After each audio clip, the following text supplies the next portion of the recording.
Yes, it's another Wednesday interview from the Sustainable Futures Report. It's Wednesday the 29th of June and I'm Anthony Day. If you're vegan, you certainly won't touch dairy products.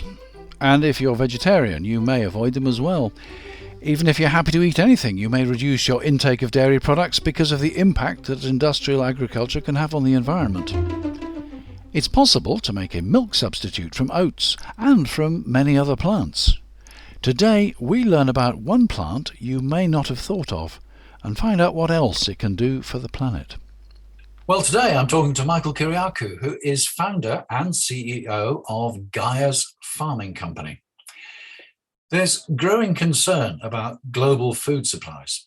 Some say the soil is becoming impoverished and we only have 60 harvests left. Much more immediately, we see disruption to global grain supplies as a result of the Ukraine conflict and the prospect of even more hunger in Africa. Maybe globalization is a bad idea for food security. Maybe each country should be growing more food at home. The key issues must be what we grow and how we grow it. Michael, a crop which you believe is unwisely neglected is hemp. Tell us why it's important. Yeah, Anthony. You have to look at many variables within the hemp ecosystem. At its core, I think you need to look at sustainability measures of hemp, both from phytomediation and carbon sequestration. We know the problem with the planet right now is the carbon humans are emitting as such. We know that's we're in a climate crisis. We have a plant that sequence more carbon than trees do, and yet we neglect it. We have a plant that adds more nutrients that takes out, yet we neglect it. Hemp is super plant. Hemp is clean tech, and we need to be utilizing it and allowing farmers to utilize it in a far easier way. Okay, so you're telling us that it sequesters a very large proportion of carbon. You're telling us it improves the soil, but the plant itself, what can we use that for? It is the most sustainable plant known to civilization. It can be used for every single part of the plant. Can be used. You have the seeds, which we use for the milk as such. Hemp oil. You've got the fiber, the protein, flour, the value chain of the seed at every single stage. There's no wastage. You have the stalks, which are the sheaves in the herd. They can be used for paper, biopolymers, and beddings, ropes. You have the leaves, which can be used for medicine, minerals, and obviously cannabinoids. You have the roots, which are used for balms, and the flower, again, cannabinoids. It's completely endless. So when you plant a hemp, every single part of it can be used. So when you say cannabinoids, you're talking about pharmaceuticals rather than wacky-backy, I imagine. Yes, I mean, there are over 110 cannabinoids in a hemp variety. We talk about one of them, which is CBD. There is over 110. There was a recent report, a scientifically peer-reviewed report, which showed that cBDNA prevented COVID in a clinical trial. And that's just one other cannabinoid. Human beings all have endocannabinoid receptors. So that our body wants to receive these cannabinoids. And obviously and people can do their own research, vast research in terms of, for Parkinson's, Alzheimer's, that cannabinoids have helped with. That's just one part of it. Where can we grow this plant? What sort of climate? I mean, can you grow it in the UK, or is it very specific to particular parts of the world? You can practically grow it everywhere.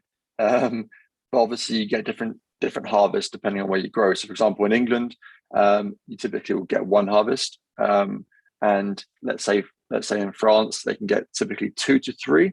And there are reports of people being able to harvest up to 3 a year.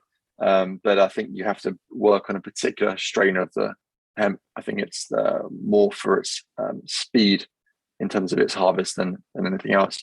As we use a version of a variety of the plant that grows more for the seeds because what we want, so it grows a lot slower and it's shorter. But yeah, it can grow anywhere really in the world. Right. Most food crops are annuals. In other words, they grow, they're harvested, they're rooted out, and then more is planted for next year. Is hemp an annual, or is it a perennial? Will it grow back next year? No, you it's annual, so you grow it, you replant the following year. So you typically around September time, farmers will be able to harvest. But again, it completely depends on the farmer and what their kind of appetite is and what they're trying to achieve. There are some farmers that use it as a crop cycle. There are some, farmers that use it to replenish the soil. So again, that's another completely different topic about how we need to allow farmers easy access to hemp, which at the moment is not that easy. Why is it difficult? Are there restrictions on growing the plant? Yeah, you need a license from the home office. Regardless of the type of hemp. Yeah, it doesn't matter, because I understand there needs to be certain regulation within the hemp ecosystem, because although hemp is a variety of the cannabis plant that does not have THC in it, it still looks like cannabis. So if you just allowed if you allowed every farmer to grow their hemp, imagine a government trying to regulate if that's hemp or whether that's cannabis of the THC variety. So it needs to be regulation there. And but at the same time, they don't make it any easier. People in the industry don't believe the Home Office should be regulating it. It should be Department of Environment. But there's the regulations are it can't be near a school, it can't be near an airport, it can't be near certain roads, and it can't be near other. There's some silly regulations.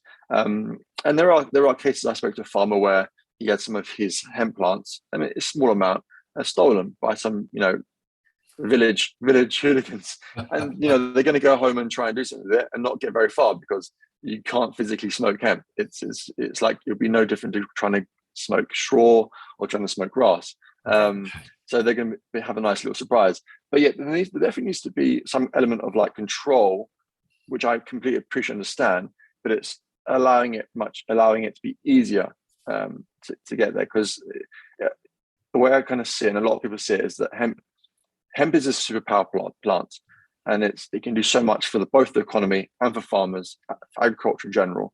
We can be leading and spearheading this, but the government, I feel, are very lackluster. They know it's there. It's been legalized since 1993, but they don't see it as that super plant, because there's other necessities or other, let's put it, interests that whether that's ethical or not, that they put ahead of that.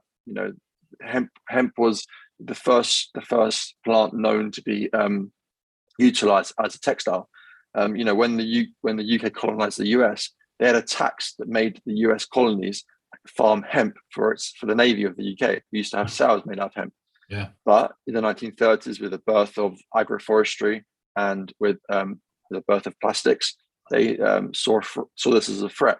So in the US, they basically pinpointed cannabis and hemp as one, and lobbied in government. I won't mention names, but it was a certain corporation that did this, who were the biggest forestry owners in America. He was also he was very influential in politics, and the company's still around to this day. And guess what is banned? So it was only legalized in the US statewide in 2018 under the Farm Act. But here it's been legalized since 1993, and it's just been plodding along. And unfortunately, people see hemp as that whole hippie movement, and you see a hemp hat or a hemp bag or hemp sandals, and it's associated with the hippie festival.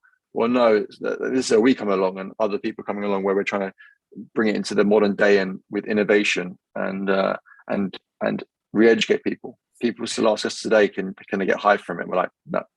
Right. Well, you're actually producing a milk substitute from the seeds, aren't you? Yes, that's correct. Tell us a bit about that.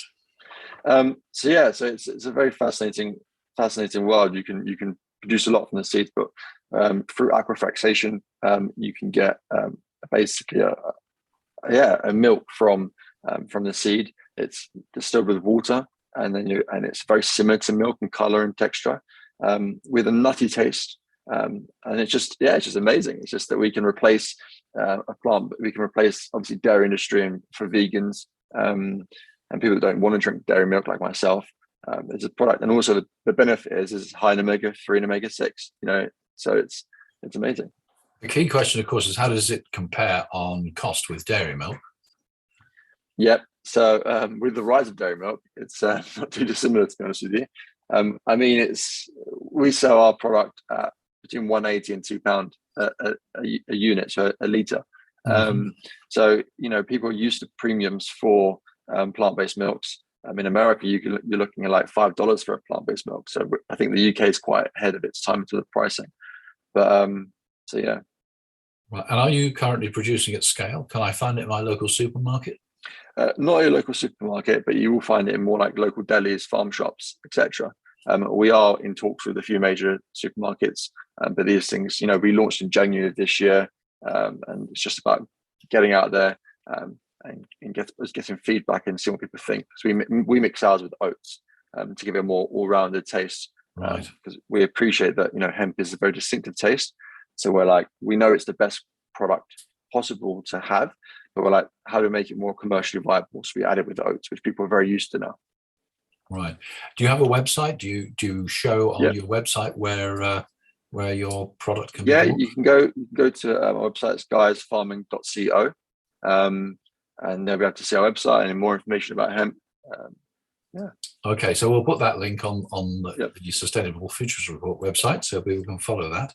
Okay, so you can make milk or a milk substitute. Mm-hmm.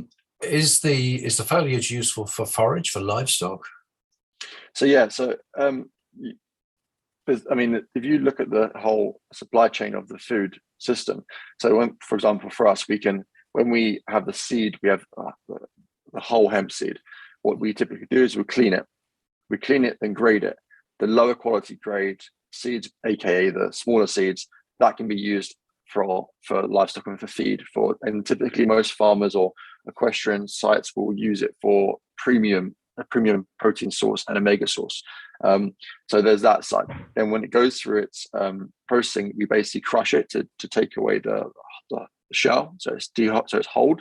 And then what's left behind is in essence the shell of the seed. That in itself there's two things. It can be milled down even lower to make hemp flour. Hemp flour is obviously a very good gluten-free flour.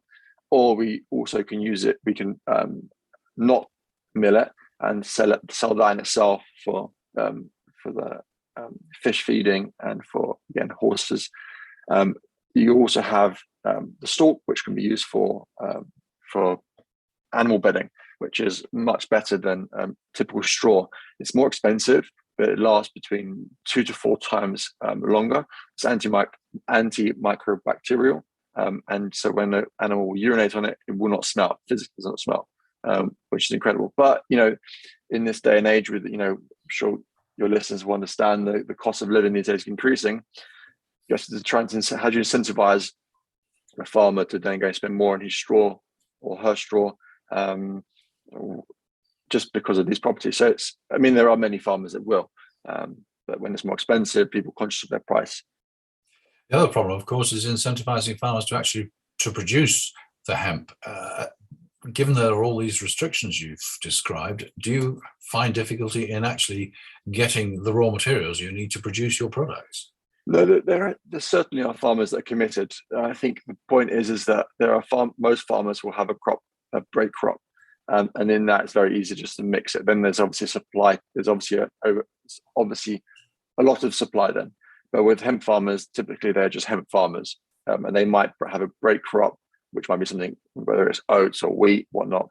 But if we allow farmers to use hemp as a break crop in a far easier way, then obviously the price will get cheaper. But in terms of what's available, there's plenty of farmers in the UK. There's farmers in France. France is the biggest hemp farmers in Europe. I think about 70% of hemp comes from France. But they're kind of focused on the agriculture sector. So, as you said, animal feed and animal bedding. You have the Chinese France and China, the only place in the world that never banned hemp. And China kind of focus on construction and medicine. And you have the Canadians who are very focused on construction, because you can make hempcrete, which is a more sustainable version of concrete.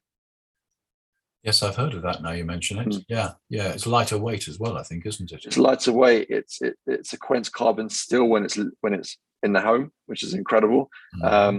Obviously, you're using a natural byproduct from Mother Earth, as opposed to chemicals derived from concrete, and it's fireproof. It's not structural, but you can build around that. But yeah. Right, so there's lots of possibilities, but from what you're saying, it's a bit in the doldrums, a bit in limbo at the moment, because there's certainly no government interest in promoting it. Yes and no. I mean, there's the more companies like us that come about and spearhead hemp, they're going to take notice. And obviously with the birth and the popularity of CBD, there is interest. The government basically, I mean, unlike Europe where CBD is still. Just explain what CBD. This is the medical version of. It's a cannabinoid within the hemp plants. It's basically like the alternative of THC, which is what people would smoke or consume. So it's the complete opposite. So it's more of a relaxant. And when I say relaxant, it's not as if like you fall asleep, but you can have it in dropped format, you can have it in balm form. So in Europe, for example, it's still seen as skincare, which is kind of weird. But in the UK, we've actually licensed it as a novel food act. So the government basically said, we accept that it's a food product. We don't have enough research on it, so you have to have a license to produce CBD. But there are some legalities that are still baffling. So let's give you an example. If a farmer has 1 acre of land, he wants to grow hemp on it. If he grows that one hemp, and he can sell the stalk for textiles, and he can sell the seed to us for our milk, or for a farmer for his oil press. He has hemp oil. He's going to, let's say, argument's sake, make £20,000 from that. If he was allowed to use the flower for CBD, he would make £120,000. But the Home Office make all hemp farmers burn the flowers. But guess what? The government allows to do is import CBD from Europe. So we can support French farmers. We can support Latvian farmers, or Lithuanian farmers, or Polish farmers to grow their hemp and their flower. But yet British hemp farmers cannot use the seed. They literally have to burn the flowers in the UK. That's one of the license regulations. And it's because the government have said, we don't know too much about it. We're not going to allow you to do anything with it. Again, I suppose the argument is, well, what if a farmer does grow THC variety and then he sells it? It's like, half empty kind of mentality. It's, well, why hit, it's honestly baffling. And there are lots of people in the system, whether it's the British Hemp Alliance, whatnot, who are trying to push that agenda forward to allow that. Because if a farmer can make 80% more on his crop, then it's going to benefit the farmer long term. But so now the farmers have to apply for a license, which the first year is £500. They can't have a criminal they can't have a criminal history. And as I said earlier, there's not near a school, not near road access. There's a few other legalities, and then they get the license, and then they're under review, and then I think the following year it's £200-300 every year they got to pay for this. And one of the criteria is they have to burn the flower. So it's crazy. It's almost, when you look at it from the outset, it's like, what the hell? That's why there's a massive push to take this from the Home Office to the Department of Environment, where there'll definitely be a different approach to this. So there's a lot of work to be done. Yes. It reminds me a bit, I did a program a while ago about insects, for insect flour. And that industry seems to have fallen into legal limbo for the moment. Again, mainly, I think, because the government's not interested or doesn't understand it. So, well, all we can do is push. I wish you success, and I hope that you'll be able to overcome this and go from strength to strength. And I'm looking forward to finding a local supplier and trying it out. I have to say I'm not a vegan, but I am open to trying new experiences. I will send you some. Oh, well, that's very good of you, Michael. Thank you very much for talking to the Sustainable Futures Report. Thank you very much, Anthony. Michael Kyriakou of Gaia's Farming Company. And Michael did in fact send me some samples. The milk substitute has a very mild taste and reminds me of raw runner beans. Goes perfectly well on my muesli. In tea, it changes the taste slightly and it doesn't lighten the colour as much as cow's milk does, but it's perfectly palatable. My wife didn't notice any difference when I put it in her coffee. We both found the chocolate drink perfectly pleasant. I tried mine with whiskey in to make a Bailey's substitute. Find out more about it at gaiasfarming.co. That's it for this week. For various personal reasons, too complex to go into here, there will be no Sustainable Futures Report on Friday. On Wednesday of next week, we'll be looking at another way of securing an ethical supply chain. Thanks for listening. If you are, thanks for being a patron. Oh, and have you noticed any difference in sound quality? Just in the bits at the beginning and at the end. I'll explain more next time. I'm Anthony Day. That was the Sustainable Futures Report. Until next week.